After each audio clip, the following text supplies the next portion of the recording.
Hello, I'm Dr. Josh Franco, Assistant Professor of Political Science at Cuyamaca College, located in East San Diego County, California.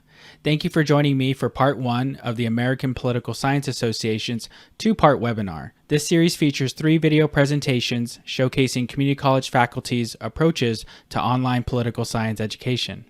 In this first video, I'm going to discuss 3 teaching resources on state and local politics. Please be sure to watch my 2 other colleagues' videos before joining us for our live webinar in January 2021. Welcome to Teaching State and Local Politics. My name is Dr. Josh Franco, and I teach at Cuyamaca College. Let's begin with a list of 3 resources. The first resource I'll share is Student Power, Lecture, Activity, and Discussion. The second resource is the Public Policy Project Workbook. And the third resource is Holding Government Accountable, Lecture, Activity, and Discussion. Resource 1, Student Power. Student Power consists of lecture, discussion, and activity, and it includes the following: learning objectives, what is student power, why is student power important, the next generation, what can I do on campus, and what can I do off campus. Let's explore Resource 1. In teaching state and local politics, it's important for me to center on the student and the power that they have to change their local and state communities. First up are learning objectives. Learning objectives clarify to the student what they'll be able to do after completing this learning unit. In this case, define student power, identify at least one opportunity to exercise their power on campus, and identify at least one opportunity to exercise their power off of campus. Now, what is student power? Well, student power is the social and political power inherently held by students. Students represent the future, therefore they are a social force. Students also represent future voters, therefore they are a political force. Now, why is student power important? Well, student power is important because it is understudied, undervalued, and underestimated. However, students become self-aware, they can unlock their power and help others unlock their power as well. Now, when discussing what students can do on campus, there's at least 4 options that they can consider: student government, student clubs and organizations, college/university governance councils and committees, and for those of you in community colleges, we have district governing boards that are typically locally elected. When considering the question, what can a student do off campus, I present the following 3 options: city commissions, county commissions, and state boards and commissions. Now, the reason I offer these as options is because this is a practical way that students can get involved in the public policy process related to where they live or the state that they reside in. Next up is a discussion portion of this assignment.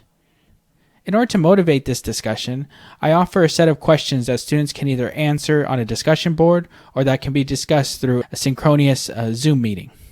For example, what are the pros and cons of exercising power on campus versus off campus? Or what are at least 3 reasons why students are engaged in politics? Or the flip side, what are at least 3 reasons students are disengaged from politics? Each of these questions are open-ended and allow for students to engage in a conversation. Typically, when I have this on an online discussion board, students are asked to choose one of these questions or to create their own and then to answer it. And then when they reply to one of their classmates, they're asked to give at least 3 to 5 sentences worth of a reply. Additionally, I included further readings. For example, Youth to Power, Your Voice and How to Use It. Also, the Student Leadership Challenge, 5 Practices for Becoming an Exemplary Student Leader. And then lastly, Civic Revolutionaries, Igniting the Passion for Change in America's Communities. Resource 2 is the Public Policy Project Workbook. The Public Policy Project Workbook consists of the following elements: a discussion, My Public Problem, Data Analyst Roundtable, GIS Analyst Roundtable, Policy Analyst Roundtable, Communications Analyst Roundtable, Presentation, Pair Share Think, and a reflection. Let's explore Resource 2. In teaching state and local politics, it's important for me to introduce students to the public policy process. In aiding students through this process, I've developed a workbook. Now, this workbook is currently in its spring 2021 edition, so you guys get it hot off the press. Now, the workbook consists of 13 different chapters Now you'll notice that there are also optional assignments that are included or available to students for those who want to further develop the technical expertise behind some of these analyst workflows. Chapter 1, the introduction, helps to bring the idea of public policy to the student.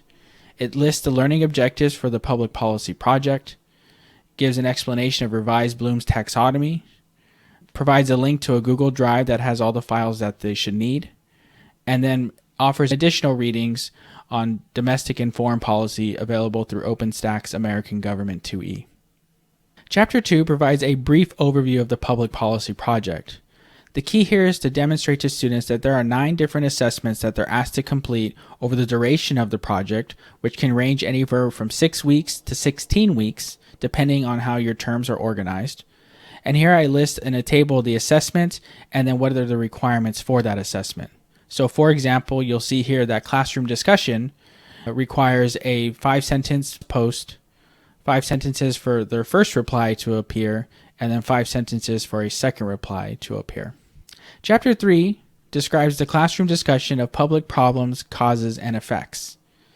I always begin with an about section to help make it clear what this assignment is about. So for example, problems can be classified as private or public. Private problems are problems that affect a single individual, while public problems affect many individuals or an ecosystem. Public problems can emerge when private problems spill into the public sphere or consciousness. Discussing public problems involves face-to-face and online interactions between students. Chapter 4, My Public Problem, is building on the discussion from the prior chapter. So after discussing public problems, students can decide to share which public problem they want to focus on for the duration of the project. Now, the benefit of engaging in a discussion before deciding your public problem is that the students' peers have knowledge and lived experiences that help them frame the public problem and consider other causes and effects.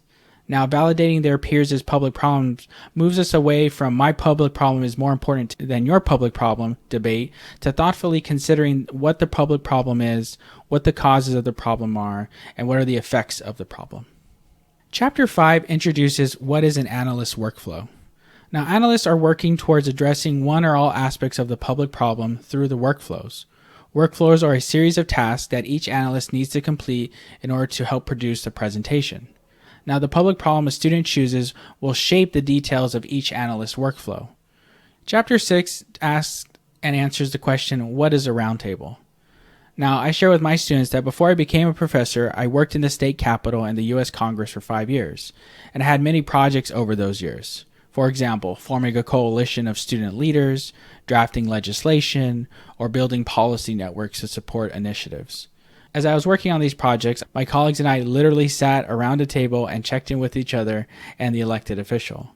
So the purpose of the roundtables is to help replicate that experience. Chapters 7, 8, 9, and 10 begin the exploration of specific analyst workflows. So Chapter 7 focuses on the data analyst. Now here I describe what data analysis is. I explain what objects that data analysts work with, and then I mention the idea that there's software available for students to use these tools. Now in my classes, I do not have a required data analysis element like in using Stata or RStudio, but I do want my students to know that these are elements that are available to them as they move on later in their career.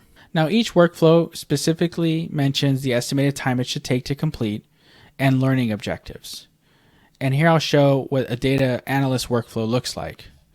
It consists of a series of steps. First step is an overview of data analysis software. Second step is exploring causal models. The third step is identifying the unit of observation that the student's focused on. The fourth step is to draw/create 3 causal models related to their public problem. And step 5 is to create their data analyst highlight presentation slide for their presentation. Now with each analyst workflow, there's a rubric that is available, and essentially as long as they check in and say that they're here, or they ask questions, they make comments, they share concerns, they make suggestions, they offer resources, and then I note that as well. Chapter 8, the Geographic Information Systems Analyst Workflow and Roundtable, introduces students to GIS. For students coming into college for the first time, it's important that they're introduced to this new growing field and realize that there's a range of opportunities that come with learning this skill set. With this workflow and roundtable, what I'm doing is defining GIS, explaining what it is, and offering students the opportunity to explore it in some detail as it relates to their public problem. So for example, the first step of the workflow is to watch short videos about ArcGIS, which is an industry-leading software. Secondly, I offer them to read a book chapter on GIS. Step 3 is to find at least 3 maps online related to their public problem. And then the fourth and final step is to create their GIS Analyst highlight presentation slide. Chapter 9, Policy Analyst Workflow and Roundtable. Now this is something I want to focus on just a bit because it's one of my strengths. Now, policy analysis is the process of identifying potential policy options that could address a public problem and then comparing those options to choose the most effective, efficient, and feasible one. Now, conducting policy analysis ensures that students have gone through a systematic process of choosing an option that is best for the situation. Policy analysts work with existing and proposed laws and regulations, decision-making processes at the individual, local, state, national, and international level, and with elected and appointed officials. Now, this policy workflow consists of the following steps. First is exploring the Centers for Disease Control's Prevention Polaris Policy website, which is a freely accessible resource that describes the policy process. The second step is for students to identify specific federal law or regulation or judicial ruling that needs to be changed or overruled to help solve their public problem. And in step 3, students are asked to identify a state law or regulation or judicial ruling. And in step 4, they're asked to identify a local law or regulation related to their public problem. And their last step is to create their highlight slide that includes some of the information I asked them to extract through that process.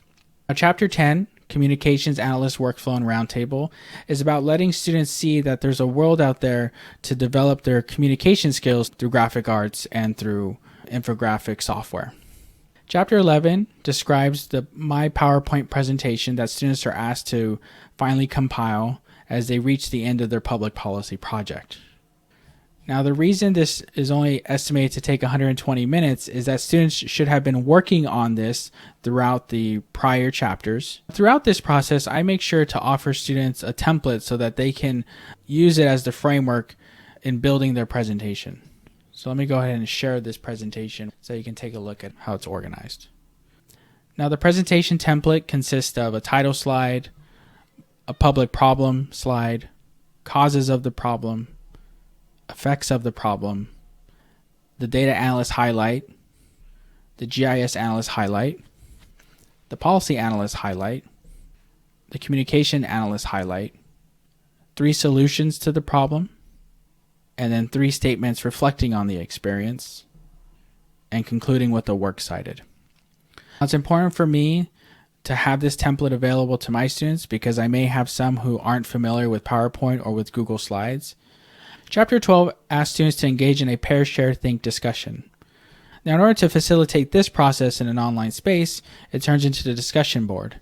And what I ask students to do is to upload their presentation that they submitted in the prior chapter, but make sure that now it's available to all students so that they can see, and to write a 5-sentence summary of their presentation. From there, I ask them to reply to one peer and answer the following 4 questions. What did you find most similar about your classmate's presentation to your own? What did you find least similar? What about your classmate's presentation did you find most interesting? And the 4th question is, where do you think your classmate's presentation can improve? Chapter 13, My Reflection. This is the last part of the public policy project. These reflections are a wonderful opportunity for students to share with me what they thought about the experience, and it also gives students the opportunity to communicate directly with me what they liked, what they disliked, and what they think can be improved for future terms. Resource 3, Holding Government Accountable. This includes a lecture, activity, and discussion. And there's 2 parts to it, a local government element and a state government element. The local government element includes learning objectives, what is local government, census of governments, types of local governments, examples of local governments, and how can I get involved. State government includes the following: learning objectives, what are state boards and commissions, list of state boards and commissions, examples of state boards and commissions, and how can I get involved. Let's explore Resource 3. Now, in teaching about state and local politics, it's important to bring it all together. So in the first resource, we centered around the student and the power that they have. In the second resource, it extensively walks students through the process of public policy and looking at it from 4 different analyst roles: data, GIS, policy, and communications. And now with this third resource, it's about tying it together and taking action. So this part is called Holding Government Accountable. Now this consists of lecture and it focuses on the local government and on the state government. Now for the local government, the learning unit objectives include defining what local government is, identifying at least one opportunity or one type of local government, and identifying at least one opportunity to get involved in local government. The idea is that students will carry through with them from their public policy project that public problem and finding the avenue in which they can advocate or they can share their views with a broader and more specific policy-making group or organization. Now, when it comes to holding government accountable, it's typical to focus on the state government and the officials like the governor or the state legislature or the courts. But what I like to do is to get students into the weeds of state government and specifically into state boards and commissions. And so for this part of the lecture, what I have are the following learning objectives: explain what state boards and commissions are, describe the appointments process, and identify at least one state board or commission you would be interested in attending, speaking at, or serving on. Now, this isn't the flashy and the glamorous, right? This isn't the high profile election that occurs every 4 years. It's really about the mundane process of how you make change in your community. Thank you for watching video 1 of the American Political Science Association's webinar. Please be sure to watch the other 2 videos. We look forward to seeing you during our webinar's second event this January 2021.